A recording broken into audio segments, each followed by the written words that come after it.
Holy Nintendogasm. Does anybody else feel spent?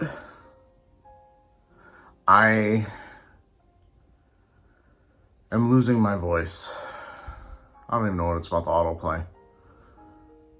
I'm just going to let that roll, whatever it is. Wow. Got a long list of stuff to talk about. And I got to do it before I lose all energy. Wow. June 5th. I'm just going to go through this list as I have it written down here. That was... now, I definitely understand that I am the biggest Nintendo mark that there possibly could be.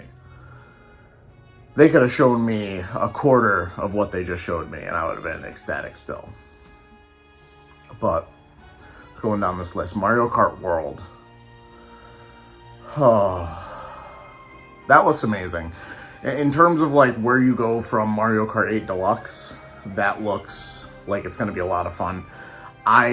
Leading into this, if you told me that Mario Kart 9 was just going to be another Mario Kart, I was going to be like, I'll get it eventually. But that looks day one as hell to me. I don't want to get the bundle that they showed at the end because I want a physical game cartridge. That's just me. I hope it's not like too good of a deal to get the game with it, that it just makes so much more sense to do that, because I'd rather get the physical game. Now, the C button, chat, that's for some people. I don't see how that would improve my life. I don't really play multiplayer games like that. And I don't really know many people, well, for one, that'll be playing Switch 2 day and date like me, that I just want to like randomly have a conversation with while I'm talking. Maybe that's a younger person thing, but I'm an old curmudgeon in that terms. Like if I'm playing my Suikoden 2, I just want to be playing my Suikoden 2. I don't want to have a conversation about something. The red game cards, very cool. I was kind of wondering if they would do like the notch on the side kind of thing that the 3DS did, because the 3DS and DS cartridges are basically the same, but they have that notch on the side so you can't put a 3DS cartridge in a DS system. There would be no confusion. I could see there being some confusion here where you just, parents don't know and it just doesn't work. I don't know. That's an interesting take they had. The Switch 2 Pro controller, didn't really see much more about it. I mean, it's gonna be amazing. Like, they didn't reinvent the wheel. Nintendo Switch 2 Edition games. Wow, do I feel justified not playing some of these already?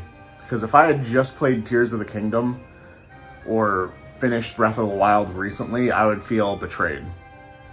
And honestly, with the way I've been playing games lately, I've been kind of streamlining through stuff. The app that they have on the phone that helps guide you through the game, kind of right up my alley, to be honest with you. Let's see. Drag X Drive, I'm not really sure. It looks like they kind of saw Rocket League and were like, what spin could we put on this? Now, in terms of controls, I don't know how it'll be. It's one of those things where you probably just have to play it to know if it's for you. Because that's interesting. Like, the main thing I was thinking when I was looking at them play the game was like, man, I feel like this is one of those things where I'd rather be playing with a regular controller, but we'll have to see how that goes. Elden Ring to the Switch. Is it for me?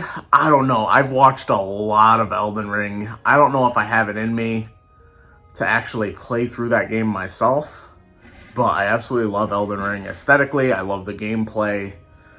It's just, it's probably not going to do anything for me being on the Switch.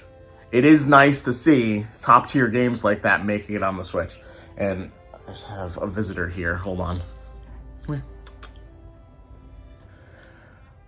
I have to apologize to one of my cats here. I got Piper, who's coming to see if I'm okay, because I never sit on the floor over here and record videos like this. And I just spent the last hour terrifying these cats, screaming at the top of my lungs at every other announcement. So, sorry, Piper. So cute. Anyway, Split Fiction. Now, I'll be honest. With the way I've heard people talk about this game, I really want to try it. The main person I'd be playing it with is my wife, who doesn't game.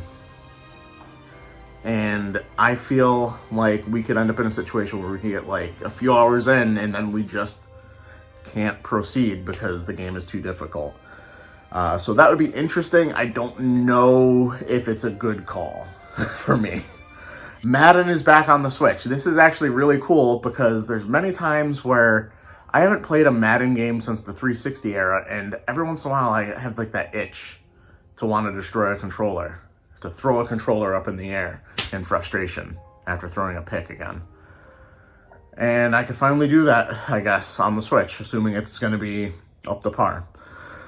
Hogwarts Legacy Enhanced. I've actually been on the fence about trying this game out on the Switch because I haven't heard anybody talk about it. A lot of games that get ported to the Switch, you hear stuff about the performance is horrible, stuff like that. And I haven't heard anybody talk about Hogwarts Legacy.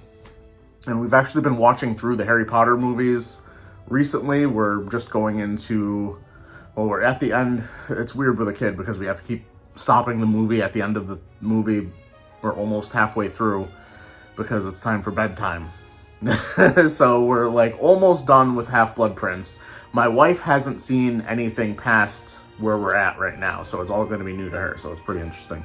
Hogwarts Legacy, I would really love to play it. I did watch a full playthrough of it when it came out from Rad Brad, so it's not at the top of my list, but as a launch title, that's pretty cool, especially if it runs really good. Project 007. Whoo! That could be awesome or it could be mediocre. Like, you have to remember, when we think 007 in gaming, we're excited about GoldenEye and exactly nothing else. Every other 007 game, to the best of my knowledge, has been mediocre or worse. I remember getting 007 Nightfire for the GameCube, thinking, like, this was the next coming of GoldenEye. It's on the next system, right? And we didn't like it at all. We just went back to playing 007 GoldenEye on the N64 instead. I put this on the list mainly because it's a launch title. Bravely Default, subtitle, enhanced edition, or remaster, or whatever it's called. I played a little bit of Bravely Default when it came out on the 3DS, and I bounced off it pretty hard. I wasn't into it at all. I think I played maybe the first 5 hours, and I'm not looking to go back to it. But I put it on the list just because it's a launch title. Yakuza 0. I hear a lot of good things about the Yakuza series. I'm going to say it multiple ways just to cover all my bases. Another series where it'd be like, it would be nice to get into it, but unless you can guarantee me you're going to bring all the games to the Switch too, why would I start? You know, like, I'm not going to play Yakuza 0 remastered or whatever it's called, director's cut, and then be like, well, now I got to get, what, a PS5, a PS4, a PlayStation 2? I don't know where that series goes from there.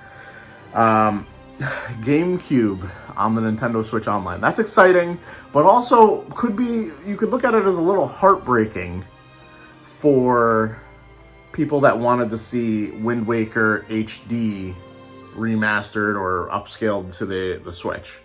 Because you have to figure, we got an enhanced edition on the Wii U that's still trapped on the Wii U. A lot of the games that they didn't showcase but showed as the ticker was going across the screen were exciting, because I want to try the Pokemon games on the GameCube, but I don't want to spend $150 to $200 to do so. At that point in the stream, or around that point, the stream broke.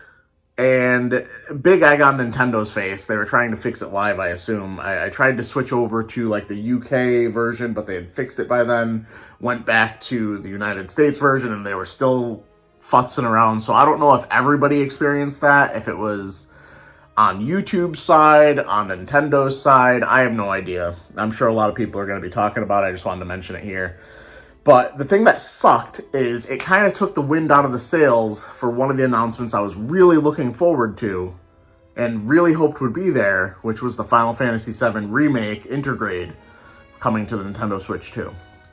Because it's showing, I think, whatever that weird, like, marooned on an island 4-player game that I didn't catch the title of because of the screen froze.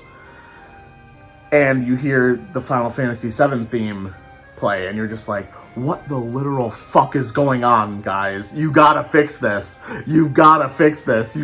Oh my god. And Cyberpunk, which I could care less about, got absolutely screwed. I hope they get their money back, because they did not get showcased at all on my side of the stream.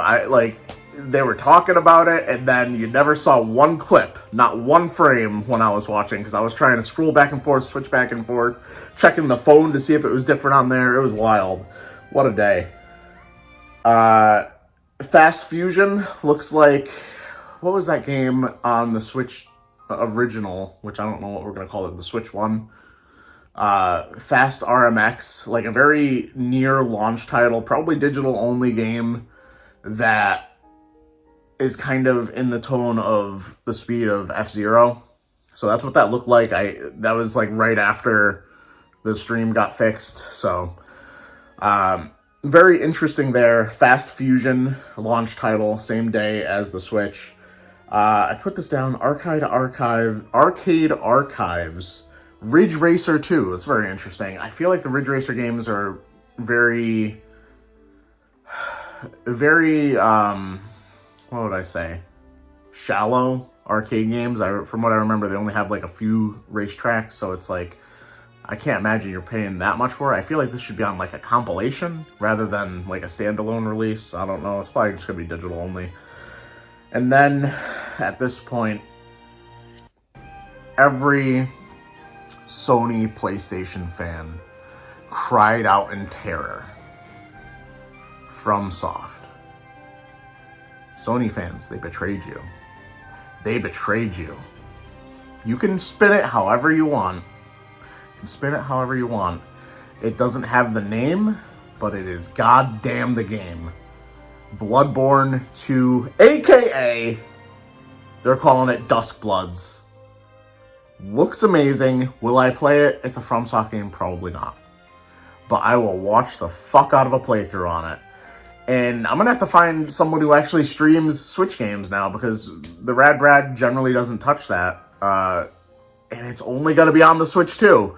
So, yeah. Nintendo took your lunch. Sorry, guys. Spin it however you want to. That's what happened there. And now we got 2 more announcements here. This one, I was not sure how I'd feel about it. Kirby Air Riders. I didn't pop until they said, directed by Masahiro Sakurai. That's what brought him out of retirement. Kirby Air Ride. What a wild thing. Like, everybody was thinking he's working on the next Smash Brothers, but I hope he can make Kirby Air Riders a good game. Because the first one was not. It was not. Have you gone back to play it? It's not worth what it costs on eBay, I would say. Which sucks, because I love Kirby. Like, back in the day, I had a whole series called the Kirby Conquest, where I was trying to get and play, which I didn't really get to, because some of these prices were so ridiculous, but I absolutely love Kirby. I love Kirby. And Air Ride, the GameCube game, was not it. It was really, really mediocre. So I'm hoping this one's a lot better. And then, I was yelling at the screen for Mario. They gave us Donkey Kong, and I couldn't be happier. It looks amazing. That game looks like a ton of fun. Donkey Kong Bonanza. This is Donkey Kong in 3D for the first time since the N64, to the best of my knowledge. And it looks like a lot of fun. Especially as somebody who does not click with the Donkey Kong Country Returns series. For some reason, they just don't feel right to me. I love Donkey Kong Country 1, 2, and 3. Donkey Kong Country Returns, Tropical Freeze, not it. I just realized I didn't talk about the price that does not, at this time of recording, exist. Which is probably the only thing I could say was the downside of this Direct. We're going to have to wait until later today, which I feel like is not a good sign for us, because I feel like that has to mean that the price is going to be not something that puts a smile on our face, let's just say. And they wanted to leave this Direct with a smile on everybody's face. So, yeah. I'm going to go now and try and get this video up for you as soon as possible. So do me a favor, hit the like button, subscribe if you're new, and if you want to talk about Nintendo Switch 2 games and anything like that, we could do that in the comments below. Let me know if you're also hanging from Nintendo's nuts right now. I'll be seeing you.